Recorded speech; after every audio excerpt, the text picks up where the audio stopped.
Hello guys, कैसे हैं आप लोग। स्वागत है आप लोगों का फिर से मेरे एक नए वीडियो में। आज मैं आप लोगों को बताऊंगा गाइस कि अगर आपके Realme C30 फ़ोन में साउंड प्रॉब्लम देखने को मिल रहा है तो इस प्रॉब्लम को आप लोग कैसे सॉल्व कर सकते हो। अगर आपके पास एक Realme C30 का फ़ोन है, उसमें जो है इनकमिंग कॉल आ रहा है लेकिन फिर भी साउंड नहीं आ रहा है, मैसेज आ रहा है, नोटिफिकेशन आ रहा है, फिर भी साउंड नहीं आ रहा है, आप लोग गेम्स वगैरह को खेल रहे हो फिर भी जो है आप लोगों को फ़ोन में साउंड नहीं आ रहा है, और साउंड आ भी रहा है तो कुछ अलग तरीके का आ रहा है, बहुत कम आ रहा है, या कुछ साउंड का जो क्वालिटी है वो कुछ दूसरे टाइप का हो गया है। तो इन सब प्रॉब्लम को जो है आप लोग कैसे सॉल्व करोगे, तो आज के वीडियो में मैं यही बताऊंगा आप लोगों को। इसलिए वीडियो को लास्ट तक देखिए, और अगर वीडियो पसंद आए वीडियो को लाइक कर दीजिए और चैनल को भी सब्सक्राइब ज़रूर से कर लीजिए। तो चलिएगा इस वीडियो को स्टार्ट करते हैं। तो साउंड प्रॉब्लम को सॉल्व करने के लिए आपको सबसे पहले जो है यहाँ पर सेटिंग्स पे क्लिक कर देना है। सेटिंग्स पे क्लिक करने के बाद यहाँ पर एक ऑप्शन देखने को मिलेगा साउंड का, देख सकते हैं ये वाला ऑप्शन, तो इस पर क्लिक कर दीजिए।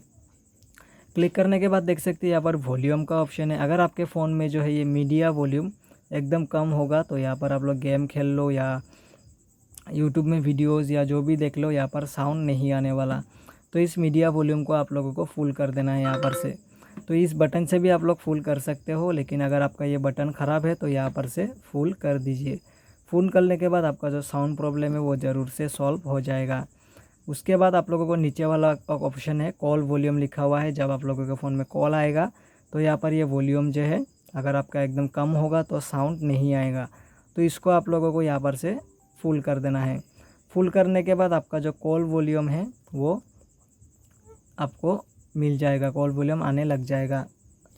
तो इसको जो है यहाँ पर से फुल कर देना है। उसके बाद यहाँ पर एक ऑप्शन है रिंग एंड नोटिफिकेशन वॉल्यूम। जो आप लोगों का नोटिफिकेशन या रिंग वॉल्यूम है वो अगर आप लोगों को नहीं आ रहा है आपके फ़ोन में तो इसको फुल कर देना है। मतलब इस ये जो है आपके फ़ोन में एकदम कम है, तो इसको यहाँ से फुल कर दीजिए।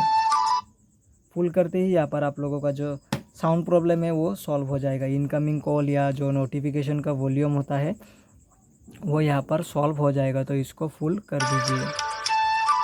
तो यहाँ पर से मैं इसको फुल कर देता हूँ। उसके बाद नीचे वाला जो अलार्म वॉल्यूम है इसको भी आप लोगों को फुल कर देना है। जो आप लोगों का अलार्म बजता है वो यहाँ पर बजने लग जाएगा ये फुल कर देने से।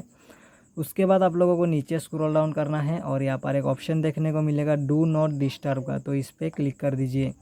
क्लिक करने के बाद अगर आपके फ़ोन में जो ये डू नॉट डिस्टर्ब ऑन है, देख सकते हैं अभी टर्न ऑन हो गया है, तब भी जो है आप लोगों को साउंड प्रॉब्लम देखने को मिल जाएगा। यहाँ पर एप्लीकेशन का साउंड, अलार्म हो गया, उसके बाद जो यहाँ पर लिखा हुआ है मतलब कॉल, नोटिफिकेशन, सबका साउंड जो यहाँ पर ऑफ हो जाएगा। तो इसको यहाँ पर से इस ऑप्शन को ऑफ़ कर देना था। तो टर्न ऑफ नाउ पे क्लिक कर दीजिए, ये ऑप्शन ऑफ हो जाएगा। ऑफ होते ही आपका जो साउंड प्रॉब्लम है वो सॉल्व हो जाएगा। उसके बाद यहाँ पर से आप लोगों को नीचे आना है और यहाँ पर फ़ोन रिंगटोन का एक ऑप्शन होगा, इस पर क्लिक करना है। देख सकते हैं मेरे फ़ोन में रिंगटोन सेट है। अगर आपके फ़ोन में जो है नन पे क्लिक है तब भी जो है आप लोगों के फ़ोन में साउंड प्रॉब्लम देखने को मिलेगा। तो आप लोग क्लिक करना है। अगर नाम पे क्लिक है तो यहाँ पर से किसी भी रिंगटोन पे सिलेक्ट करके ओके पे क्लिक कर देना है। तो ऐसे भी इसको भी आप लोग कर लीजिए, सिम 2 में कर लीजिए, नोटिफिकेशन साउंड पे कर लीजिए। अगर आप ये सब ऑप्शन जो है नन पे है तो यहाँ पर रिंगटोन को सेट कर लीजिए। उसके बाद यहाँ पर नीचे कुछ ये चार्जिंग साउंड, टच साउंड, अगर आप लोगों को ये सब चाहिए तो ये सब ऑन कर सकते हो। Dial pad tone, screen locking sound, तो ये सब आप लोग ऑन कर सकते हो। तो यहाँ पर से अभी हम बैक जाएंगे और यहाँ पर से नीचे स्क्रॉल डाउन कर लेंगे। नीचे एक ऑप्शन होगा एक्सेसिबिलिटी का, ये वाला ऑप्शन, तो इस पर क्लिक कर देंगे। क्लिक करने के बाद यहाँ पर से फिर से नीचे स्क्रॉल डाउन कर लेंगे और यहाँ पर नीचे एक ऑप्शन देखने को मिलेगा आप लोगों को ऑडियो ऑन स्क्रीन टेक्स्ट, देख सकते हैं मोनो ऑडियो लिखा हुआ है। तो अगर आपके फ़ोन में जो है ये मोनो ऑडियो ऑन रहेगा तब भी जो है आप लोगों का स्पीकर से कुछ अलग टाइप का साउंड, मतलब स्पीकर जो है अलग टाइप का साउंड जो है वो निकलने लग जाएगा।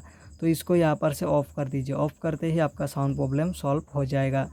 उसके नीचे देख सकते हैं एक ऑडियो बैलेंस का ऑप्शन है। अगर आपके फ़ोन में ये एकदम राइट साइड में है तो आपका साउंड जो है बहुत कम हो जाएगा, ठीक है गाइस। तो साउंड जो है सिर्फ राइट साइड से आएगा, लेफ़्ट साइड से नहीं आएगा। आपका जो स्पीकर है वो फुल पावर में नहीं बजेगा अगर आपका ये ऑप्शन एकदम राइट साइड में है। तो सेम वैसे ही अगर ये स्पीकर ऑप्शन जो है एकदम लेफ़्ट साइड में होगा तो यहाँ पर सिर्फ लेफ़्ट का ही जो साउंड है आप लोगों को सुनाई को देगा और साउंड जो है बहुत कम होगा और साउंड कुछ अलग तरीके का सुनने को मिल जाएगा। तो तो इसको आप लोगों को बैलेंस करके रखना है। देख सकते हैं बीच में लाइन है, तो इस लाइन पे इसको लगा के रखना है कुछ इस तरीके से। देख सकते हैं एकदम बीच में रखने से आपका जो दोनों ही स्पीकर है वो अच्छी तरीके से बजेगा और साउंड जो है बहुत ही अच्छा सुनने को मिलेगा। तो यहाँ पर से इसको कर लीजिए, आपका जो साउंड प्रॉब्लम है वो ज़रूर से सॉल्व हो जाएगा। उसके बाद भी सॉल्व नहीं हो रहा है तो इसका मतलब आपको जो स्पीकर है वो ख़राब हो गया, स्पीकर को आप लोग चेंज करवा सकते हो। तो ऐसे करके जो है आप लोग अपने Realme C30 फ़ोन में साउंड प्रॉब्लम को सॉल्व कर सकते हो। तो कैसा लगा आप लोगों को ये वीडियो? अगर वीडियो पसंद आया हो तो वीडियो को लाइक कर दीजिए और चैनल को सब्सक्राइब ज़रूर से कर लीजिए। मिलते हैं कल एक नेक्स्ट वीडियो में, तब तक के लिए बाय बाय।